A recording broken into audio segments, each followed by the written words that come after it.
Hey you, yeah you who clicked on this video. Thanks for giving our channel a shot. And if you will, please do us the honor of watching the video all the way through. Appreciate it. Now onto the video. Alright, so we're going to talk about The Last of Us Episode 1, When You're Lost in the Darkness. Now, my expectations for this episode were kind of tepid, I'm not going to lie. But this episode, it definitely gave me a little bit of hope for the series. Now, not too much. I know that when it comes down to season 2, let's be honest, if you're a fan of the game like I am and you felt some kind of way about part 2, you're probably going to end up having to skip season 2 of the series. But for right now, we're going to try to enjoy season 1 for what it is, hopefully a mostly faithful retelling of the story of The Last of Us. So without further ado, let's get into it. So, series opens up with two doctors waxing poetic about basically how viruses can infect. And one doctor posits that if a fungal infection were to happen, basically there would be no stopping, none. And I find it funny that this particular doctor is played by Evie's little brother from The Mummy, or more recently from Agents of S.H.I.E.L.D. And it was cool. It was cool. He was interesting. So basically, there's no way to stop this virus if there is in fact a fungal infection. All right. So with that, we open in 2003. We see Sarah, Joel's daughter, who, again, y'all know my feelings on this casting, so we don't have to talk about it, but she does a good job in the role. And we see that this is started out with Joel on his birthday. He's getting a late start.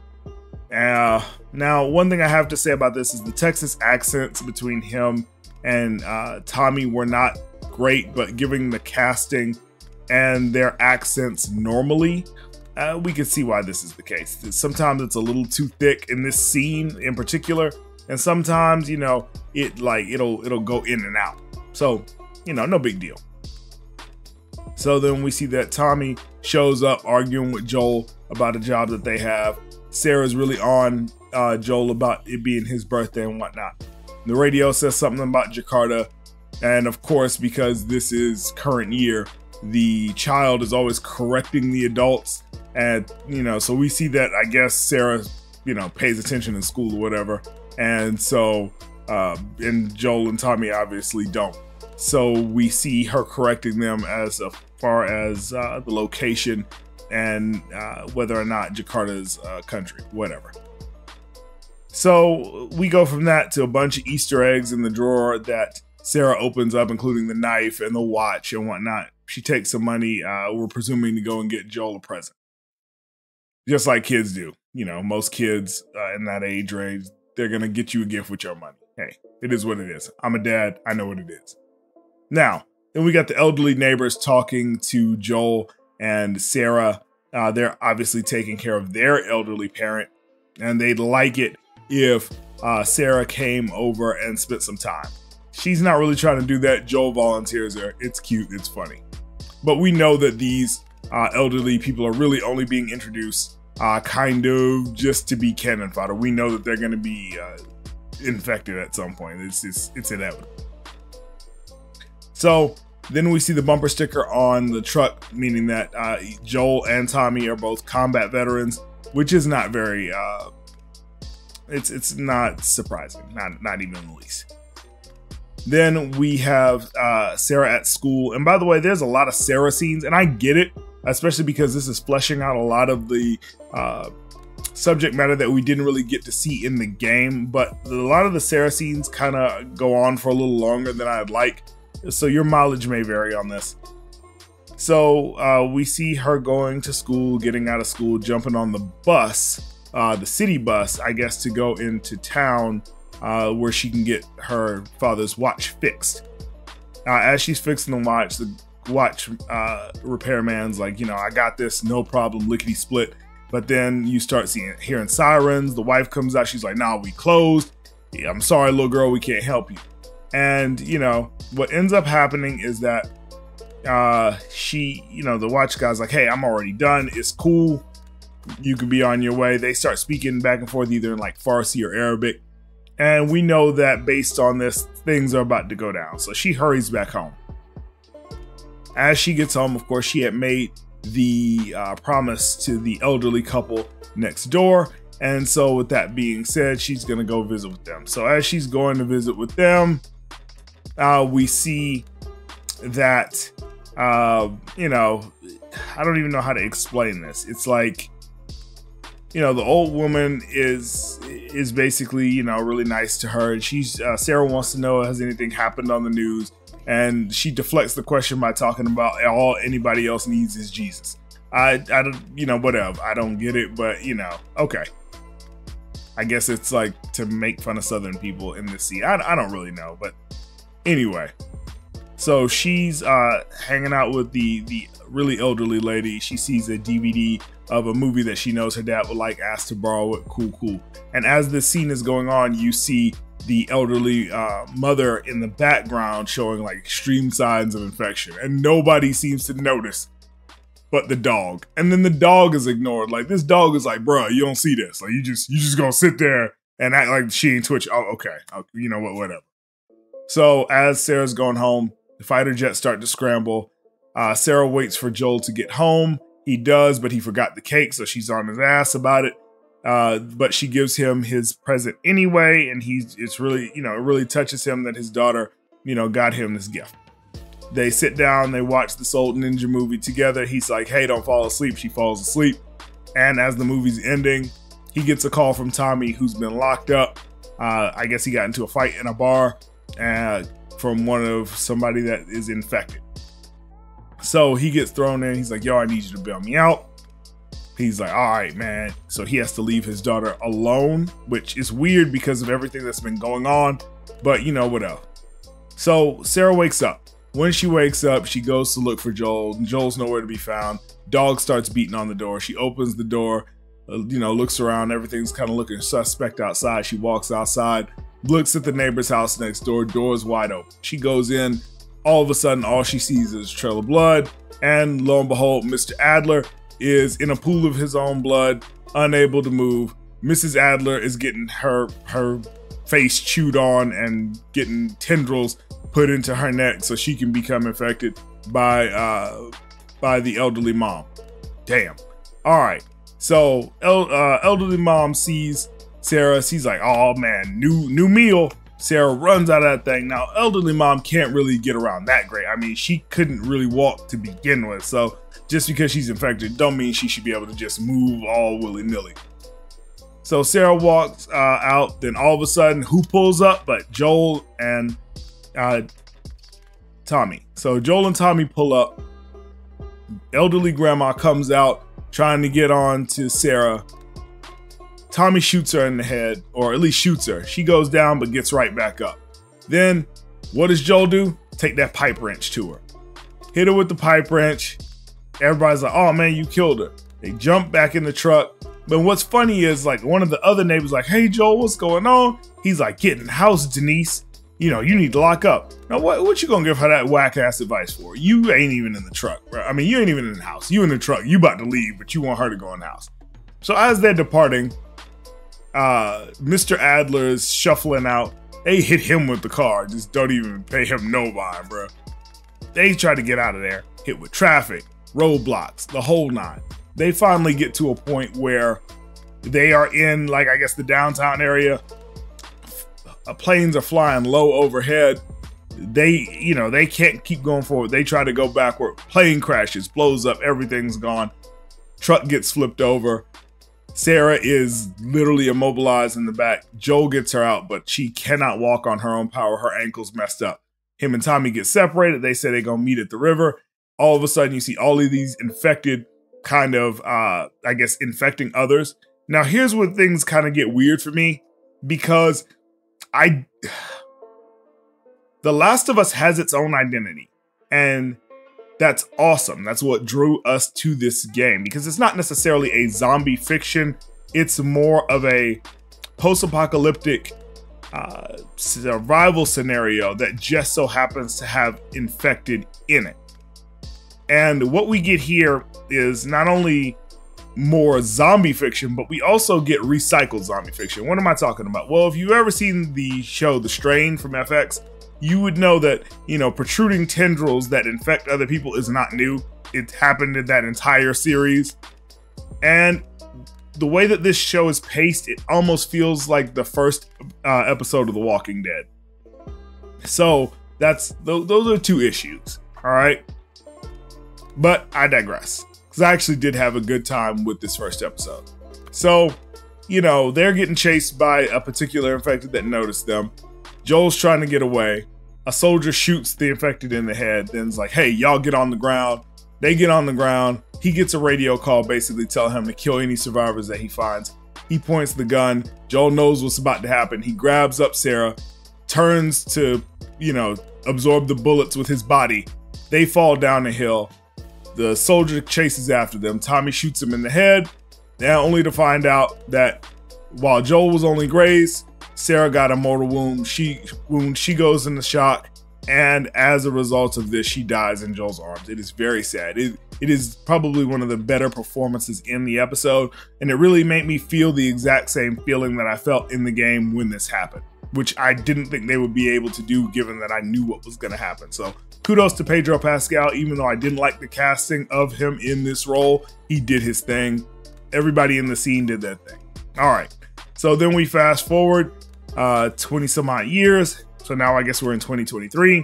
We see a little boy or a little girl, I'm not really sure, but a child basically stumbling out of starvation onto one of the ruins of whatever's left of Boston. He gets to the barricade, falls out. They take him in, put him in restraints, test him. Oh snap, you got the virus.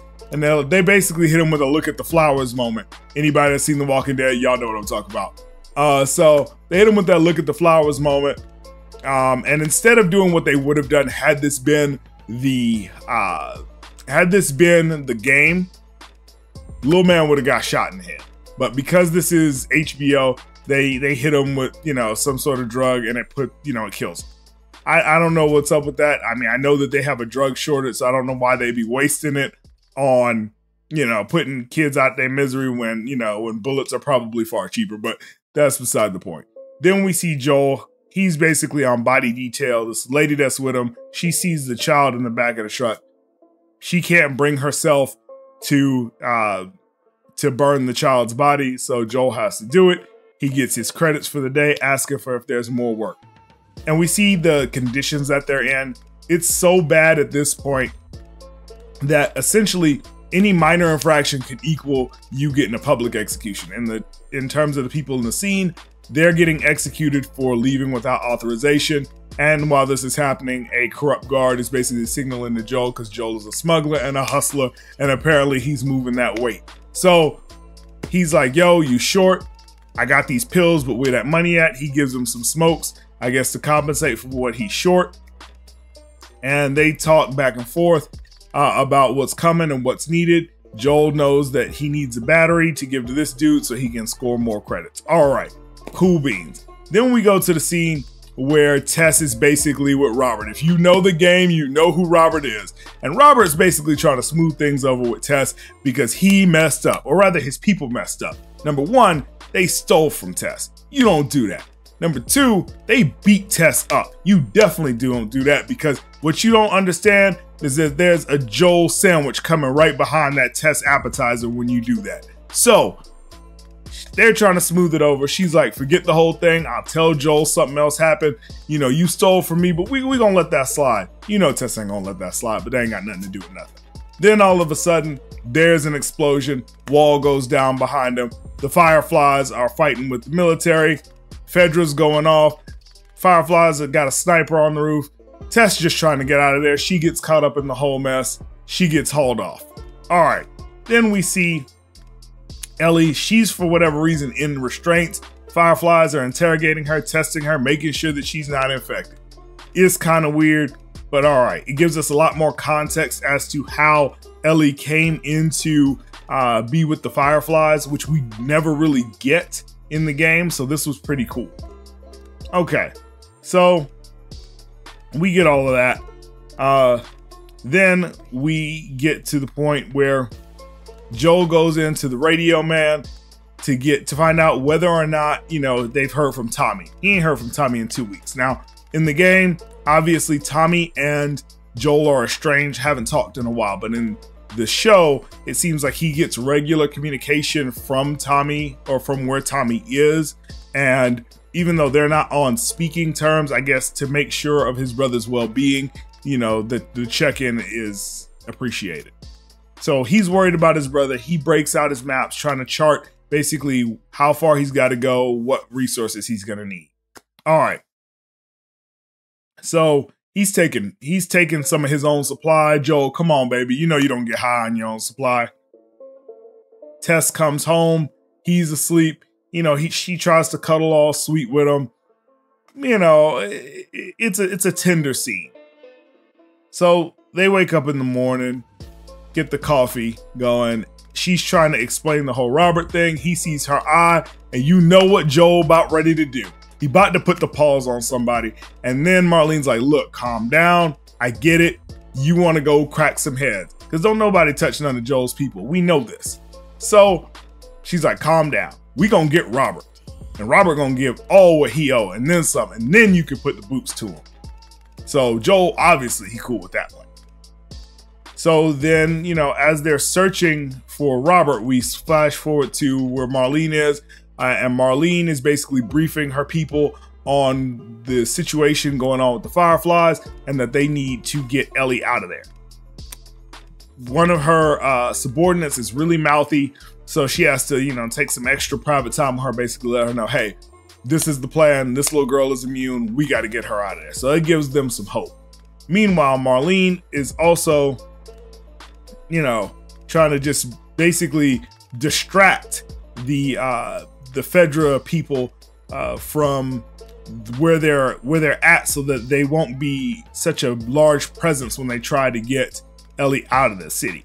So when Joel and Tess are looking for Robert, they're approached by, or rather Joel is approached by a Firefly who's trying to recruit him. Joel ain't hearing none of that. He's like, bro, you mentioned that little Firefly slogan to me and I'm gonna put the boots to you.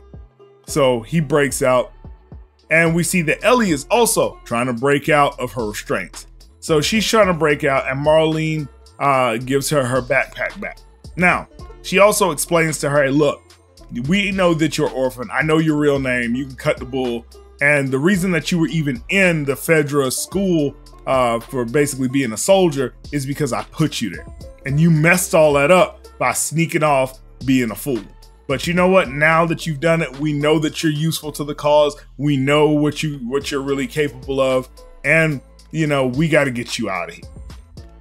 So after that happens, Tess and Joel get ready to go find Robert. They go underground, and when they go to the secret passage, they notice that it's blocked. They're like, man, what's going on with this? They see blood coming out of that thing. They bust through, and all of a sudden, who do we see on the ground with a bullet in his head? Nothing but Robert. So they see Robert, they see their battery. They're like, oh, I guess Robert tried to move this badass battery anyway, knowing that it's all corroded and messed up and wasn't gonna work. No way, he got his. And what do we see down the hallway? We see Marlene bleeding out. Joel can't really make out who it is, so he's trying to approach. Then all of a sudden, who's gonna pop out the door to try to pull out on Joel? Ellie. And what happens? Joel yeets the holy hell out of Ellie all the way into the wall. Puts her down. They have a, you know, Marlene, Joel, and Tess have a talk. She's like, look, I can't take Ellie where she needs to go. I need you guys to do it. Y'all be smuggling. Let's do this. I can get you everything you need to get where you're trying to go. Guns, you know, supplies, whatever. I got you. So they say, all right, bet, we're gonna do it.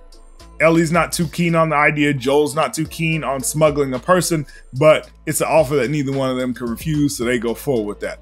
We get a nice little scene between Ellie and Joel where Ellie kind of plays Joel and gets him to reveal the missing part of the radio code, which has to correspond with music. You know, 60s music means one thing, 70s music means another, 80s music, and that's how she basically fools Joel into revealing what 80s music means. 80s music means trouble.